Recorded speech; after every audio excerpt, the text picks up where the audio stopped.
simana eskisenga ateka simana ya mobali to ateka bilamba oyo lati na singa lokwa mwasi par rapport ya parcours vie on a ponaki condition ba pesanga il faut na coucher na maman nanga pour nous en a beaucoup plus d'action. Je suis devant vous, je vais m'agenouiller dès que je finis. Maman nanga kola muka deka moningai.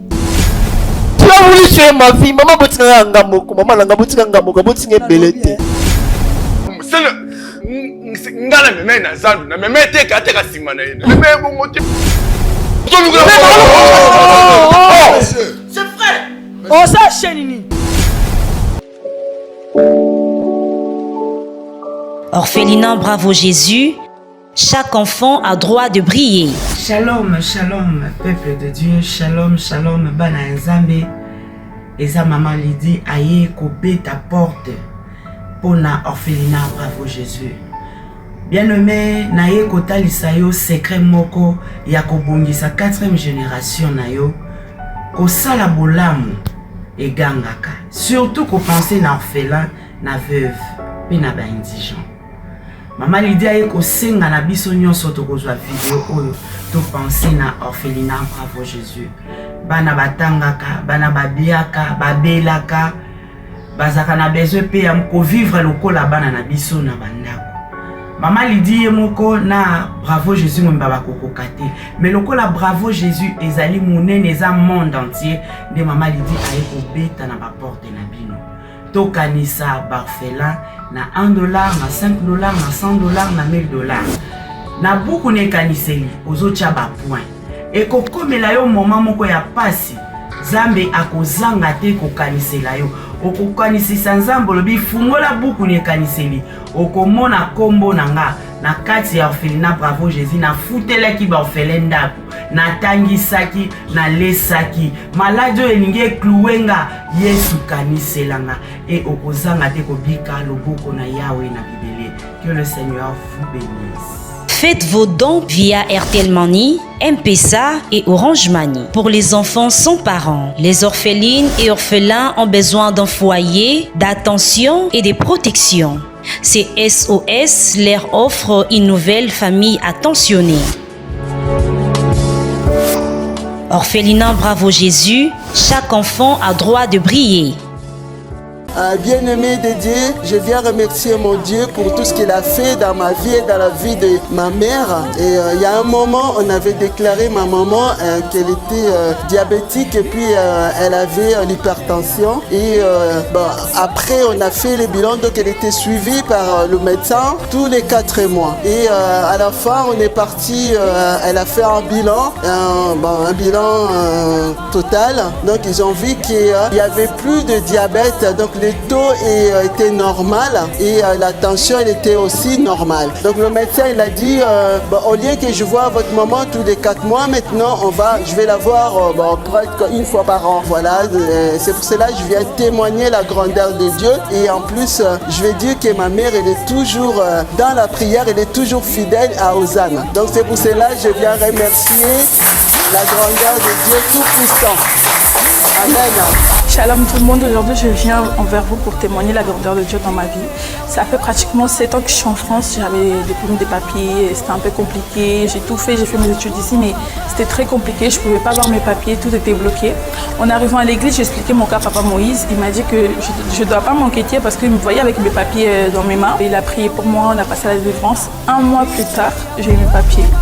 Je suis tellement reconnaissante envers ce Dieu parce qu'il a fait beaucoup pour moi. Je suis très reconnaissante envers le Dieu d'Hosanna. Pour tous vos problèmes, maladies, problèmes de blocage, limitations, sans papier, autiste, contactez Maman Thérèse Matondo.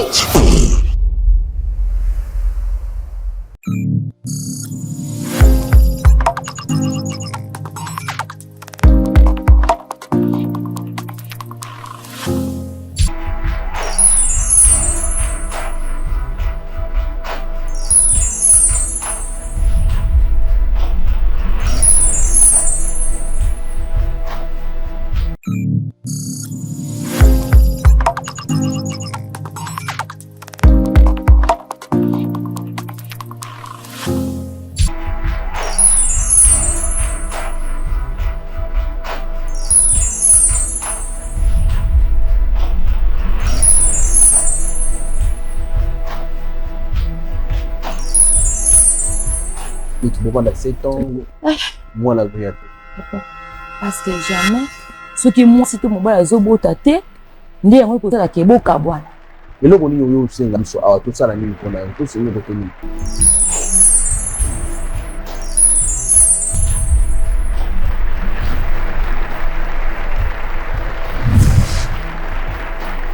Voilà, vous allez belé, vous collez un peu partout dans le monde. Ticket t'attends à combat avec Kanako, Pambo Bino, puisque Zobino a été nommé pour la rotala émission la Bino de émission Bino Bravo Jésus. Tout le monde été des émissions cocaïna yo nangai na biso surtout tout s'abonner, tout aimer, tout liker, tout partager, tout vous allez décider. Bien aimé les Seigneur, je m'excuse pour la voix parce que vous voyez biso tout le temps là. Devant dans la présence de Dieu pour prier des fois ça va voir comme un saut cassé pour comprendre biso nzambe na ngai alola aleka vraiment na copain pour la vie nous donc c'est mebele bolela ramasso so ça passe isolé lisa mais mingi na linga koloba ete mtozo tala ngai bande ko bazu courage mais ngana courage wana tozo ngote courage ezalité pourquoi parce que tozo na courage yo loba na télévision te oui nga mamnanga yo le bon TV mais oyo aroyo soni pona vie na ye nzambe pa usani aroyo soni bisiko zali courage oya ezate mais kenne la betonga luka basa nzambe ba pasteur na bino c'est repentir confesser tika mabe parce que la Bible dit si Christ a franchi en nous nous sommes devenus totalement libres to se libérer na ba problème toza lango to bon ba secret belé izo sunga bisote na lo ba eloro mingi liwa loro la pongi em soit tu comprendre ngai te mais to yebaka na samoyo to lengela pamba te to yebi ngonga te to yebi tango te kaka Yesu masia te obongo ya liwa to ti yango wapi demain nous tous un jour to tika terre. Mais dans le moment où on sali ngolu, on souffle de vie, on travaille en ondeni, souffle en énergie en on sel en ondeni, la fertilité, na biloko mokili. Total la Bible, sauront comprendre qu'Apocalypse dit ces hommes qui malheur à la terre, car le diable a descendu avec beaucoup de colère, c'est-à-dire tout ce qu'on fait aujourd'hui passera un jour. Mais ce qui passera pas, c'est ta vie chrétienne, c'est ta sanctification, la sainteté, la droiture, l'intégrité, l'amour de Jésus qui ne passera jamais. Alors, merci beaucoup de nous soutenir orphelin. Continuez toujours à faire du bien. Veuve, bossa toujours malade. Tobengi bino bien aimé dans le Seigneur. On a vraiment ces derniers temps des difficultés à ma casse dans l'orphelinat. Bandero nyonso ozaki yoko ba partenaire obosana kibana ozonga bobenga. C'est vrai ça ba tebele bazo lukanga na ba téléphone. Naza téléphone te. Nyache simi na ngai na téléphone ya ndeko wa mobile to travailler na orphelinat Jonathan Ningo. Yango moni amsu nazo répondre na retard. Mais aujourd'hui ou demain ou après-demain, essayez de m'appeler pour que tout ça le programme et surtout tu vas bien kinga pour la prière. Zamba pambola bino. Yaya, na person mbote. Oui, bonjour. Bonjour. Tu person mbote. Oui, bonjour maman. OK. Ba bengo na ngombona. Nga Eliel Kas. Eliel Kas. Kas, voilà. C'est Kasongo mais souvent on a katango à Kas. Le mais c'est Kasongo ça rani na vie. Bon. Mais c'est Kasongo dans un moyen d'homme d'affaires hein, parce que dans un moyen d'occupation occupation dans un moyen c'est ça. Marié, célibataire? Non, célibataire. D'accord. La présentons l'homme de Dieu et notre plateau Bravo Jésus. Cette chaîne chez Bisso Télévision. Merci. Bisso na Bisso. Bonjour papa. Soyez les bienvenus. Merci maman. Merci. Papa, au cambi Bisso la prière. Tobondeli. Kumisama nzambe alekiba nzambe nyonso na mokili nkolo Yesu. Pona tina bola mosali biso susu mokolo na lelo. Yawe tosengi présence no kati na biso omimonisa. Na maso tokosala wa tomona bonzambe na yo. nkolo tikete mitema na batu mibongwana balanda yo na kombo na nkolo Yesu. Amen. Amen. Oui, monsieur Kassongo. Oui, maman. Ni ne memio. Ah bon, eloko et komisinga awa na chaîne Biso TV. Iza mwana makambo moko o naza nango nalingaki na comme na confesser disons. Donc namonaki moyen te ni na kokoloba ngo pa bato parce que un vrai mwana nzambe o aza bien éduqué o atamboli pe na ba kolo ya ba pasteur. Si un problème moko déranger na mutema fa lukape ba homme de Dieu pa ibani ko partager yango nde alekaki na chaîne na bino vike na mona déjà ba œuvre et puis na lequel pour na partager pour na zoma solution à problème na zanango. C'est ça un peu. Le problème est que nazana maman nanga abotanga moko et puis papa na maman nanga papa kufa déjà avant nazaka na ba âge moko ba 8 ans si je me trompe pas nazwa péter ko maîtriser femelle longa papa nanga te pas parce que j'étais encore un peu petit donc pendant que papa kufa ki papa tikema ba bien ezalaki comme lupangu moi mutuka moko à l'époque ezalaki moko ba Mazda boy quand j'étais grandi je me souviens ibanda ko bula mais tant papa nda kufi après famille papa ya ki po récupérer ba plan au papa tikaki pendant le moment ba recheta ki bisonga la maman nanga libanda to komaki vraiment ba sans abri donc bazaki vraiment na pitié te ba bosana ki que frère na bango abotaki mona lokolanga puis nazaki na âge mo zaki un peu mbuké et puis na moment là tu as ko se retrouver ngana maman nanga na église moko na Kimbantseke tout comme là na Kimbantseke en église et tout moment puis condition à vivre vraiment et bando PCAT fi que nazaki pe maman na ba malade bando ya tout consomme mais on va soutien ba église et bando permettre mais et bando simbate kaka camarade ya maman moko na église nde ko ka mama ayako longola biso na église wana abia non maman oza camarade nanga vu que na mona condition vie na ndenge okende ke bien te bon ngai pe na sala ngo vraiment mingi te mais ko sunga yo za muke na condition zola na église za bien te lokola nga na za nga na lupango za munene mais ndaku nanga eza muke oya na peso mo espace moko utongata moi anga moko et permettre olala kana mwana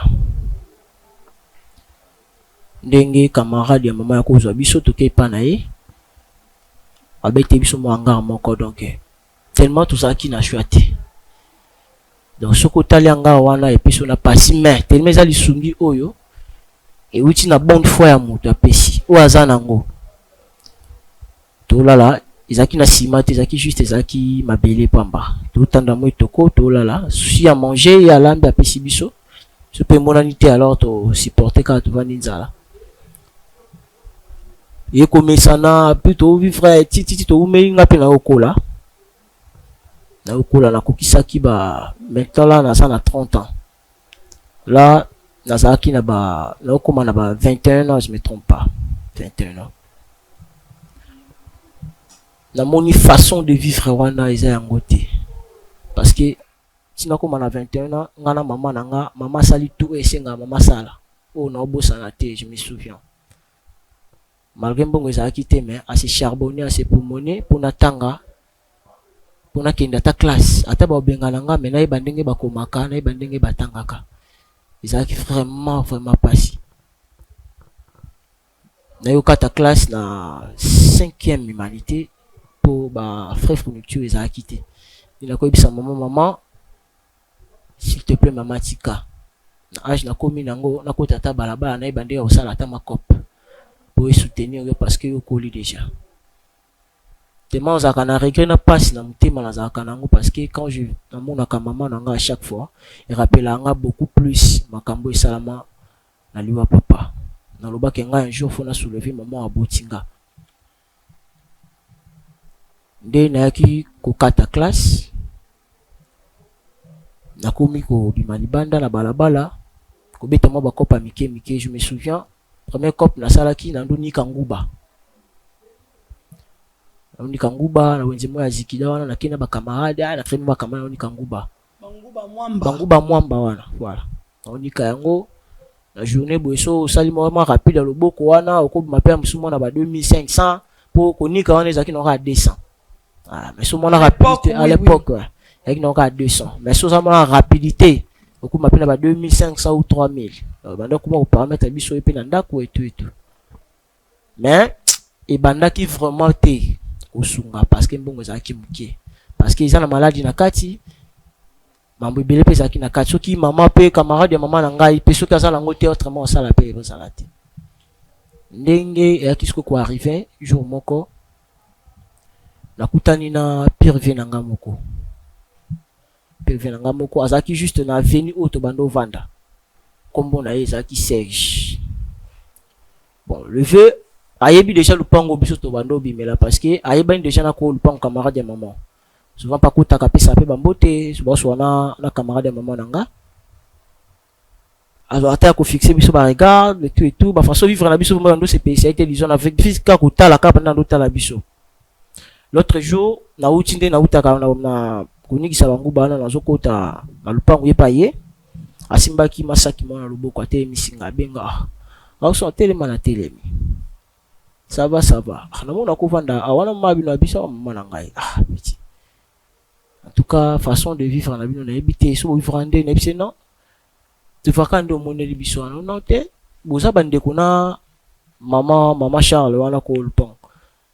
Habité tout ça bande ko taza meilleur ami ya maman Botinga. OK. Afunga melanga vraiment bon abelete. Abisinga d'accord, on a apprécié l'autre fois na yota la bino. Kumba maman na apprécié pour maman abisha leki. Bon, na commence ko kangamana VP, attention soit l'équipe mambote et tout petit memelanga pe mona memeleti na conduite bo support anda kunayi. Dina ko le la fe na bisi ave. Dina zaboe. Tuzakanga na mama na ngai biso mibale. Naza vraiment na posa musala. Toko trouver nga musala moko oyo koki ko bokola yanga mama na nga mona prendre soin na ndaku et ça la bien. En tout cas, ve pas kanga mutema te. Abisenga d'accord. Mais la minute chose m'a passé pesanga ma 2 semaines na me ko lukelo ma place pendant na bando zo matin papa 2 semaines yo ko kande na zongela ki veut vers ko zwanga amiminga na grand marché na Zando via un établissement ne muni na za pa na maison ba tika ba basket ba jean et tout vraiment za munene tukuma ko kende papa ko mo memangai na ko mo servir na misala soki mo ba client ba qui n'a pas ça ba ko déposer le bon biloko nga na ozwaye na ko aider pendant ko tikela bon ba biloko comme livraison et comme moi ko pesa nga moi et comme garantir nga moi un peu par rapport à vie na biso na ndako tellement tondola na ciment. Je me souviens na taka moi pavement na ciment pavement et tout et moi service mo na kola na so bi me ponge mo na mbongo na ozwa kuna papa na okende moi ya kolia mais et simbika te. Bon, tellement que esprit nanga, notre vie non menina maman nanga. Là qui n'a poussé un jour na beaucoup la maman. On prend de soin en charge puis que n'engi a beaucoup langa. N'engi attendre sanga ba classe magina 6 até. Na mona quand ça limité mambo ebele. So na ba que faire pousser nga na ko envier, c'est que na kusi mais ba besoin nanga ndim te comme bumisa ba penser nanga que na envier. Donc c'est un peu ça.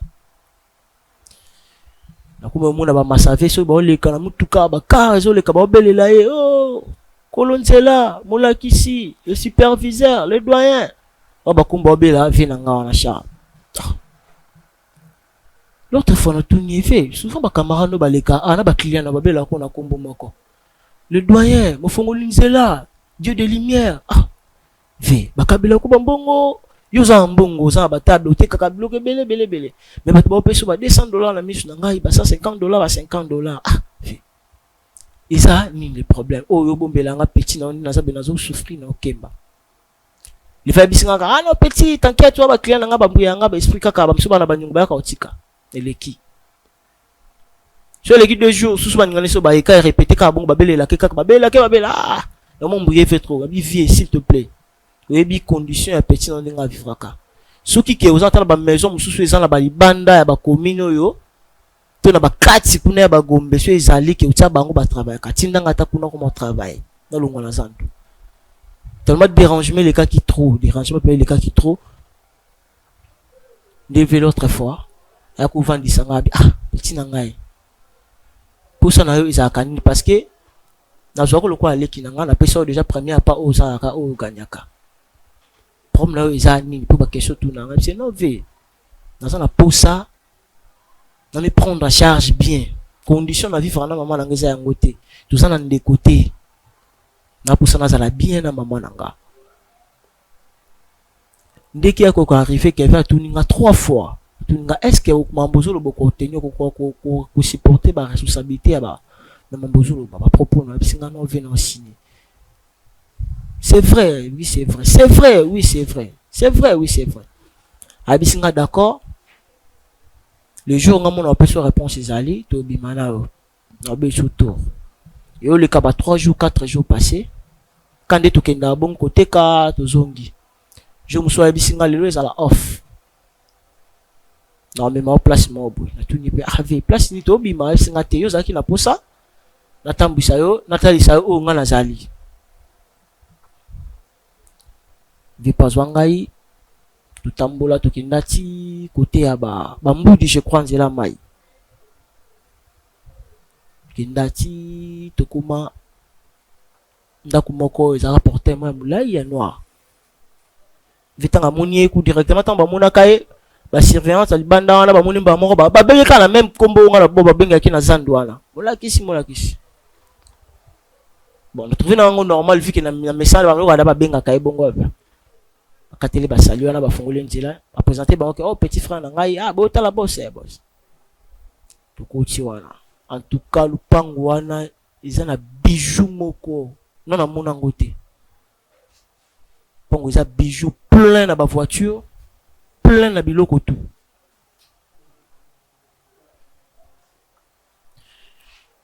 tu ko comment ba pesi nga place à réception yemo reve à côté na kati ayo kota na vandi na du matin wana ba 30 minutes à 25 minutes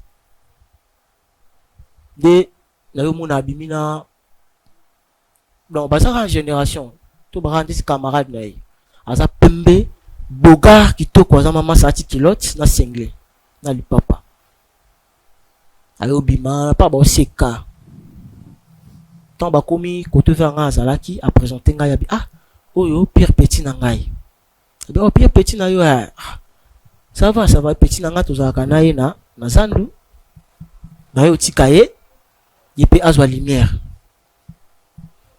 pendant moment là na bando comprendre na nute bongo bando loba yo tikaye yepe azwa lumière na encaisser non maloba wana vike alobi azwa lumière bon na trouver na ngo normal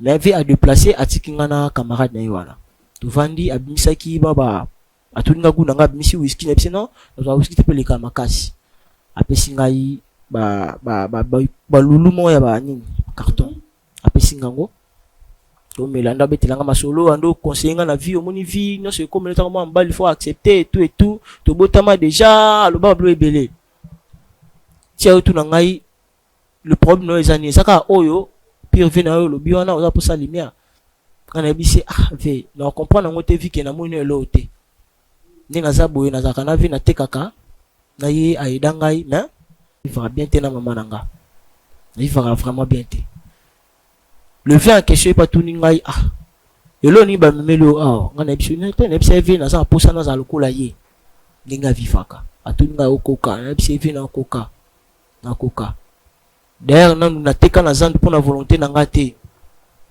na éducation moko meilleure malgré na bungisa père na nga avant na ni éducation moko meilleure na vivre na maman na nga sika moko na mona balabala te donc na bima na balabala pour na vie condition on vivre na lima on tient na teka na zandu au sala kwata donc na minute onyo se ko ya na ko accepter abi singa d'accord abi peu chose grave ezate sur la comme la page wana abi chose grave ezate boma batute batangisa makila bato te obomana mutu te pozwa succès oyo ozoluka mais condition ezalaka moko ovivre heureux ozala posa nyonso oyo olingi osala condition ezalaka moko il faut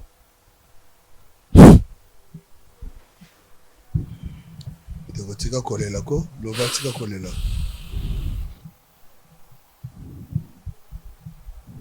ça nabima na ye osala nini nabima na ye obima na ye patron na oto obima na camarade oyo akenda otika ngai oui kende nabima na ye papa bolimbisa ngai ma bolimbisaka j'avais pas le choix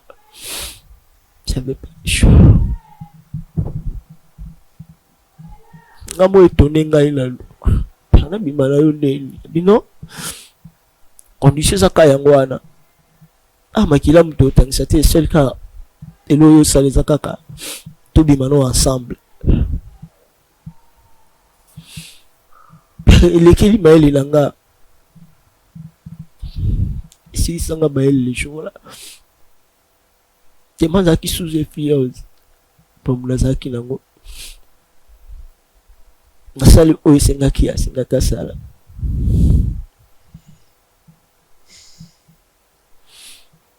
et na ozonga na ngai apesaka mbongo ya transport ntango nabimi ye abengi camarade na biso no nasisi na peti na totemini na portail namoni ye mpe va yobima wana na kar na ye tokoti toyini ntina ndako mpa depose nga kolala courage ya bomobali loba tika kolela. Merci papa. Alors sanga tina ndako na kompe na ndako na vandi. Ekomo oyelanga atana kolala na banduti ekomo oyelanga. Pendant que n'a remarqué que vie comme un peu stable et changé. Il faut moi mi na fongola mamesa mona zandu e bande ya muke. Na banduti ka ba biloka ba basi to ba mapapa. Et comme ya munene.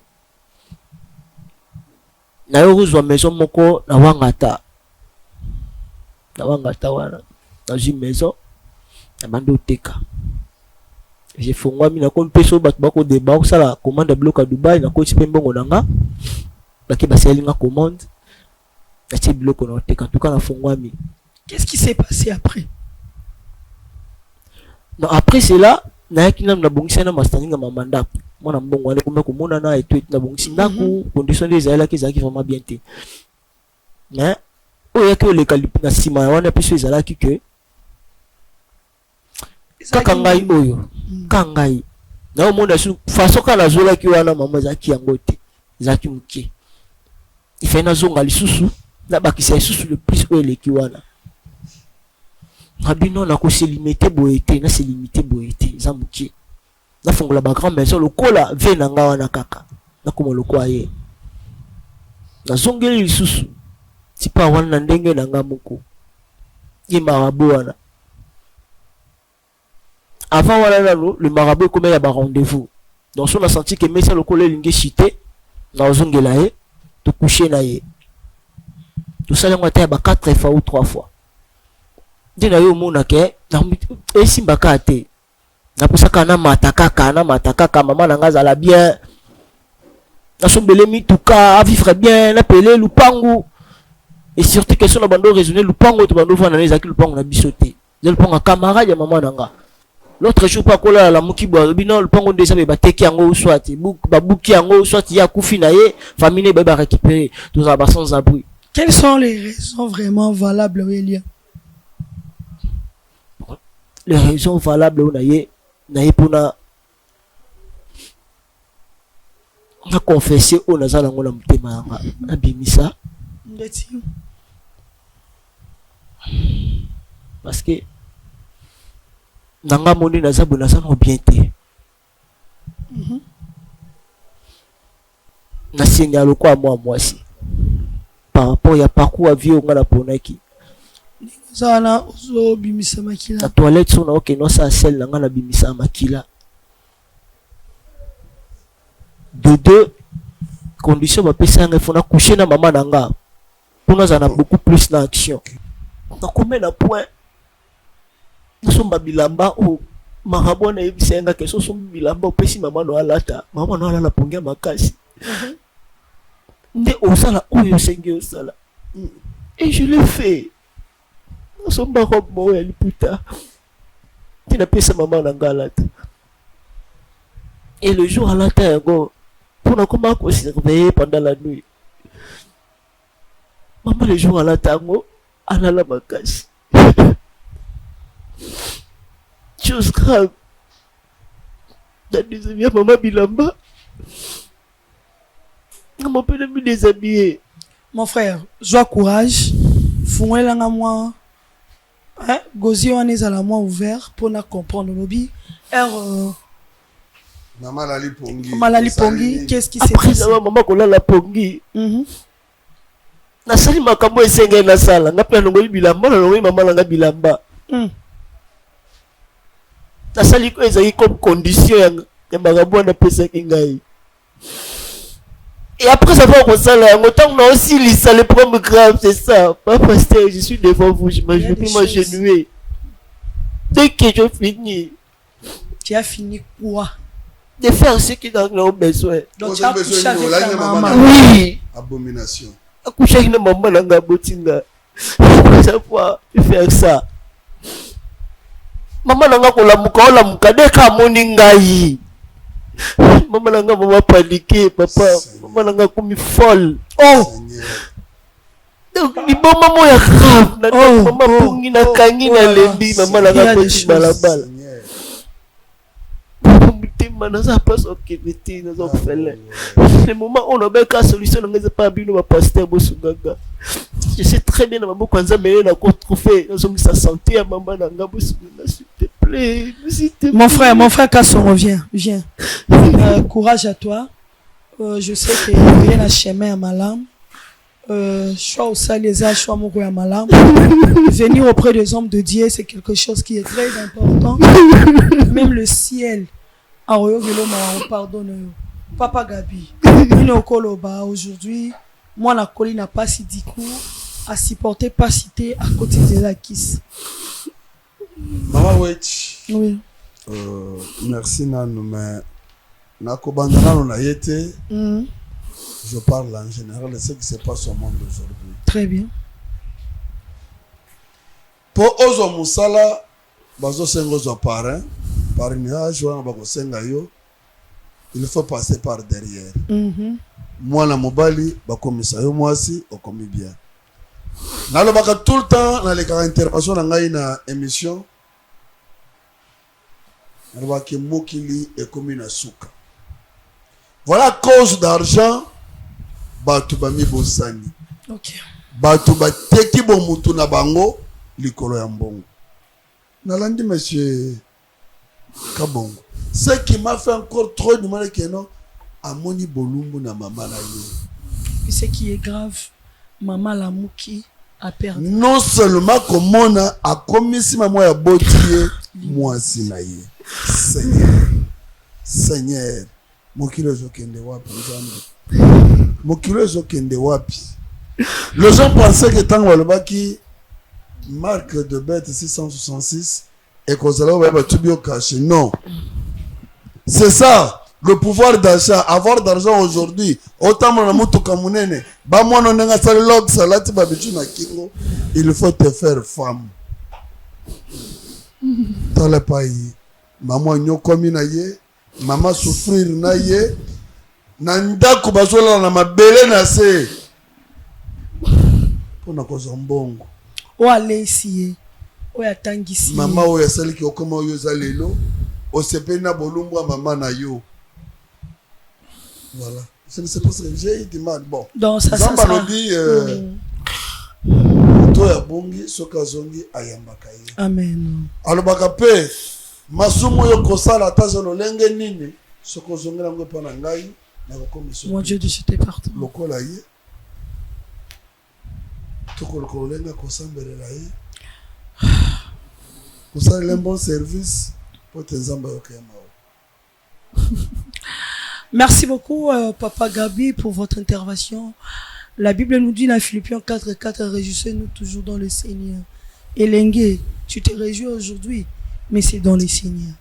C'est pas dans kati ya makambu ya ba gris te. To se réjouir dans kati ya Seigneur. Pas c'est bon mamutu te. Pauvreté bon mamutu te.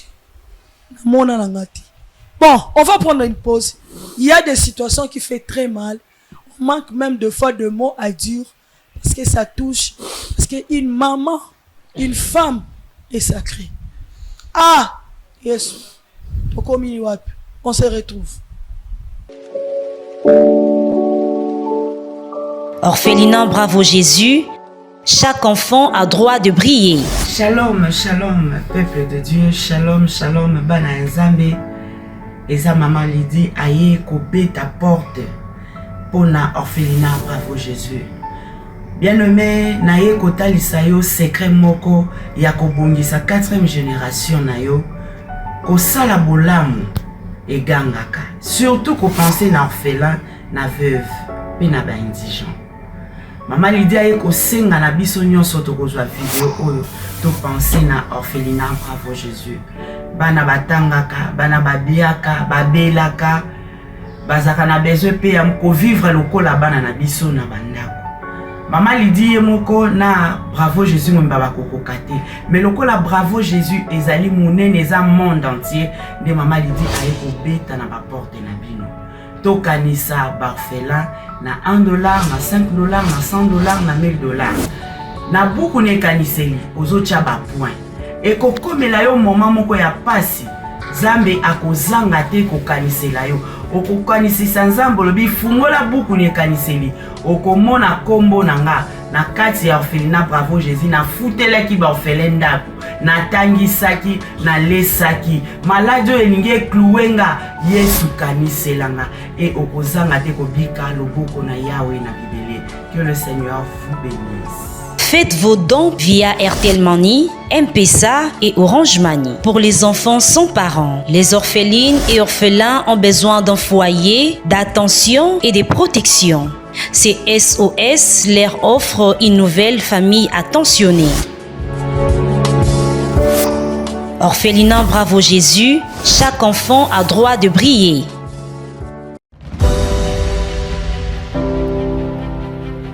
Chebiso Télévision organise un grand concours de musique gospel dénommé Chebiso Talent.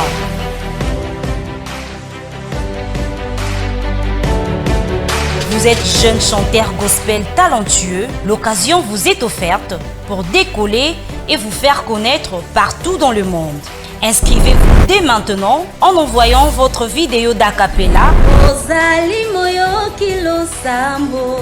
y compris votre nom, post-nom et prénom.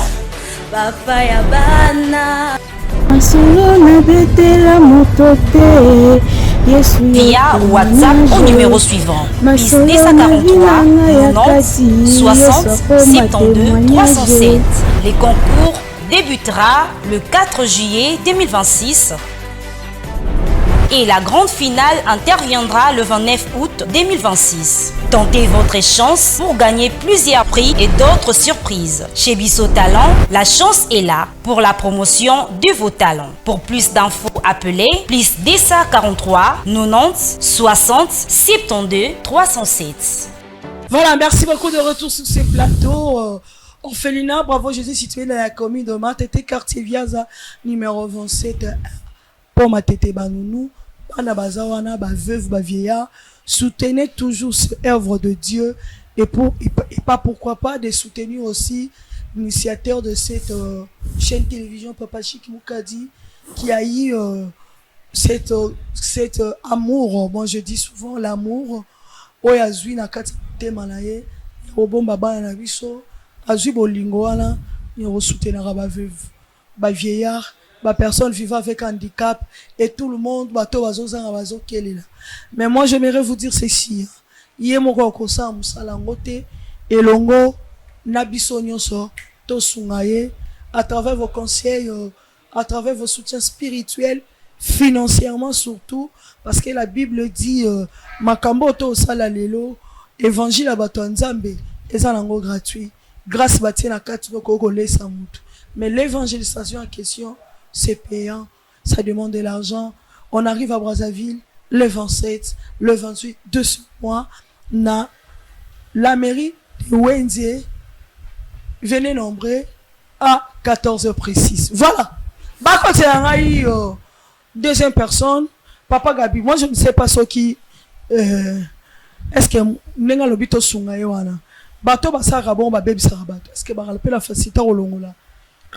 La facilité, nous allons implorer Mawana Zambé. Très bien. Le colon mwana mobile peut kosenga mama, to l'occuper mama azali, kosambela, kosala ba service, nzamba songae et va se rétablir. D'accord, merci beaucoup. On va faire entrer ces deuxième personnes pour faire comprendre au monde. Attention, na banzela boko tambola. Attention na koka lito ina yo nani. Nani na ya kolobela rayo. Ntara kolobela za reine. Mais ça là le roi Esther. Aboye okeni na lito ya mokonzi. Makendaki na lito ya lola. Oye ezali ya Jésus-Christ de Nazareth. C'est qui kota 3 jours pour avoir solution pour le peuple dif. Na si ba tu vas comprendre sagesse. Ba kota ndego kota. Ndego kota. Bonjour. Bonjour. Comment vous allez? Prenez place mon frère. Petit. Yo so ka tele banzela nanga. Hein? Boni kutswa boy. Qu'est-ce que moi je t'ai fait du mal? Tala, tiko ganga. Hein? Oganga makasi boyeni. Qu'est-ce que moi je t'ai fait du mal, vie? Oh, koko tanda ko bato bando ganga bwendeni. Si je sais pas te maman na ndimate so na yena kokuta garçon ah. Naza abu ota de vérité na yo oyo ko sala. Naza bona yo te naza mona ya bato. Oh. Et ma mère le se retrouve libanda likona za folle. Mais non, c'est ngap. Oh.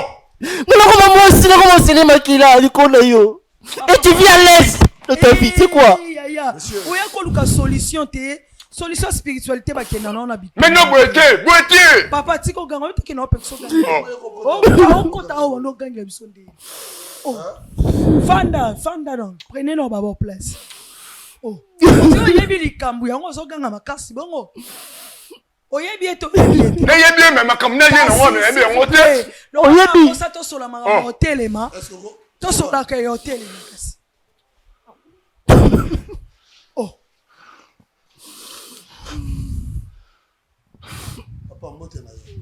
Bonjour papa. Papa mbote na yo. Bonjour papa. Mais ya boete. Ya boete nini po to beli kambote ya boete nini? Ya boete o bengza en plein télé là. Oh. Au vieux. Non comme la respect. Tu sais combien que mon vieux. Non respecter parce que ça gros. En tout cas. Mais c'est un homme maudit, papa. Yaya oh. Tu vois qu'il devant caméra mais que tranglon dans ma beaucoup là sur ma mère. C'est un diable personne cet homme. Je a voulu tuer ma vie, maman botinga ngamoko, maman langa botinga ngamoko, botinga belete. C'est mon petit. Oh mais maki wapi? Na meme na nzela zandu. Ateka ni. Ateka bilamba. Ateka simana, excusez-moi. Ateka simana ya mobali. To ateka bilamba oyo lati. Oyo zolo bananga na yebi yango tenga. Oyebi yango yeba koma. Ateka kana zandu ateka bilamba. Oyebi yango yeba koma. Quelque part pour ateka ba simana mais non. Ah, ateka simana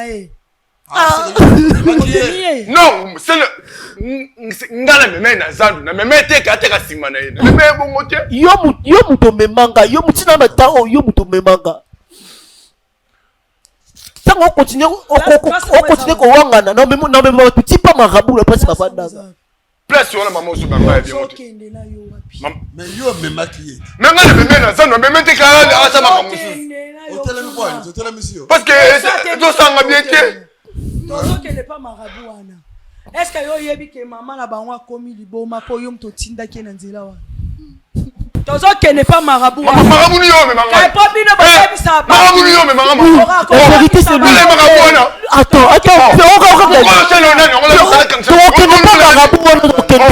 La vérité à Marabouana. Tu caches pourquoi? On a la vérité au compliqué. C'est vrai. On sa chenini. Bino no ko boluka. Elo boluka. Abi, no na mi ko. Obebisi mama batuli bomo lingo kewa. Omoni. Mama bata kufia kobi liboma. Botira kata, pete lo ka vinanga. Oyeba. T'arrêter. Franchement. Qui m'a arrêté?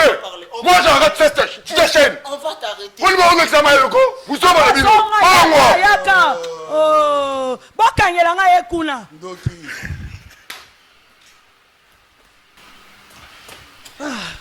Monde d'aujourd'hui. Seigneur. Papa Gabi. Mawechi. Ce qui est fait est fait.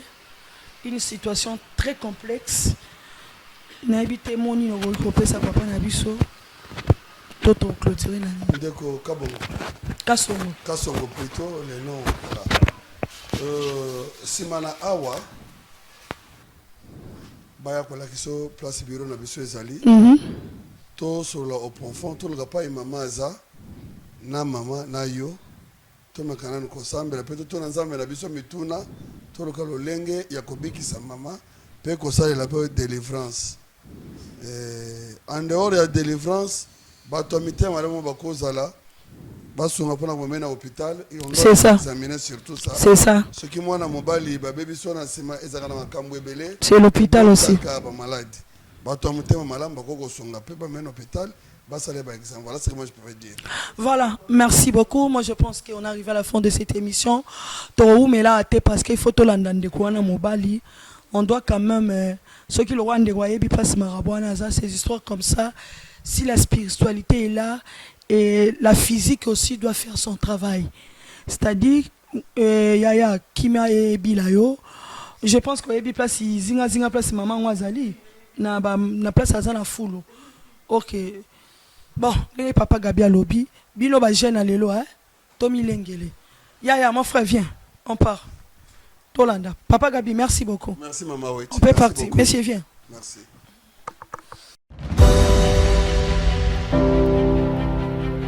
Chez Bisso Télévision organise un grand concours de musique gospel dénommé Chez Bisso Talent.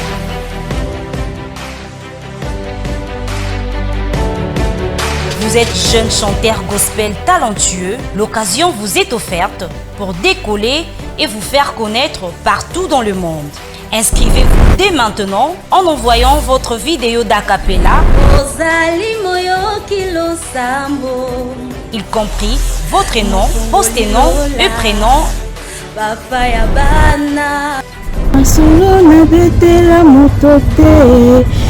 Via WhatsApp au numéro suivant plus 243 90 60 72 307.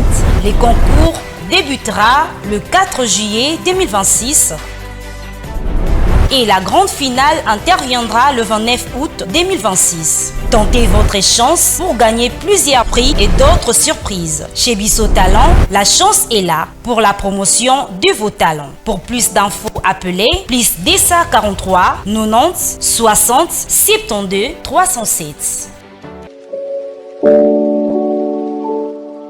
Orphelinat Bravo Jésus, chaque enfant a droit de briller. Shalom, shalom, peuple de Dieu. Shalom, shalom, bana nzambe.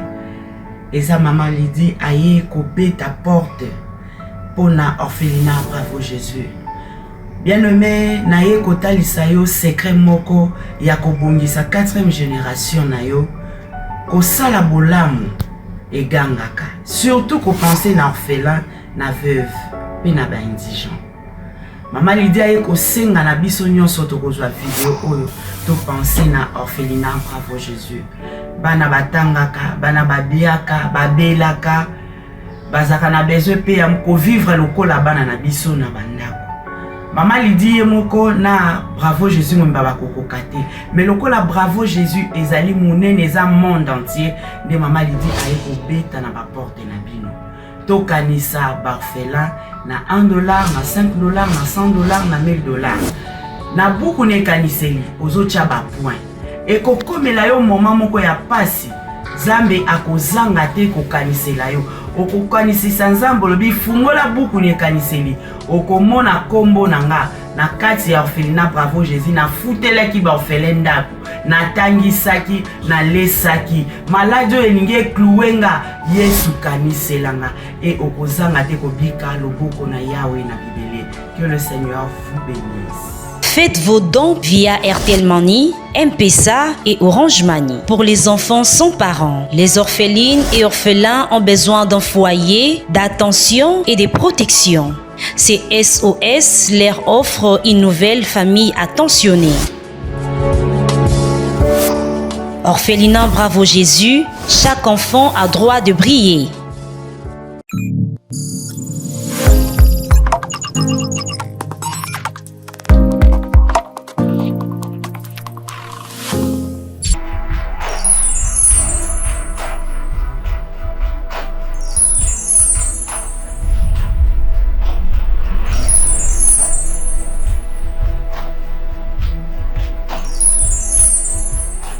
Pendant 7 ans, moi la vie. Parce que jamais, ce qui moi, si tout mon bas zobo tate, ndi yango ko tala ke boka bwana. Eloko ni yo senga biso awa to sala nini pona to senga ko ni.